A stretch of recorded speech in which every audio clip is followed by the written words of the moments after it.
मनोकामना न्यूजमध्ये आपले स्वागत आहे. लातूर येथील पुरळमल लाहोटी शासकीय तंत्रनिकेतन येथील 100 विद्यार्थिनींना विषबाधा झाल्याचा प्रकार 5 ऑक्टोबरच्या मध्यरात्री घडला आहे.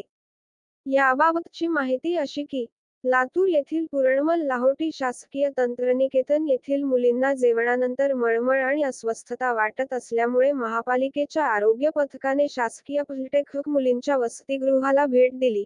वसतिगृहात 100 विद्यार्थिनींची तपासणी करण्यात आली. कोणालाही गंभीर समस्या नाही. महाविद्यालयाच्या प्राचार्यांनी दिलेल्या माहितीनुसार ही प्रकरणे संशयास्पद अन्न विषबाधाची आहेत. सुरुवातीला काही विद्यार्थ्यांना विलासराव देशमुख शासकीय वैद्यकीय महाविद्यालयामध्ये उपचारासाठी दाखल करण्यात आले होते. प्राथमिक माहितीनुसार त्या सर्वांची प्रकृती स्थिर आहे. मनोकामना न्यूज ही वेगळ्या व स्वतंत्र बातम्यांची वृत्तसंस्था आहे.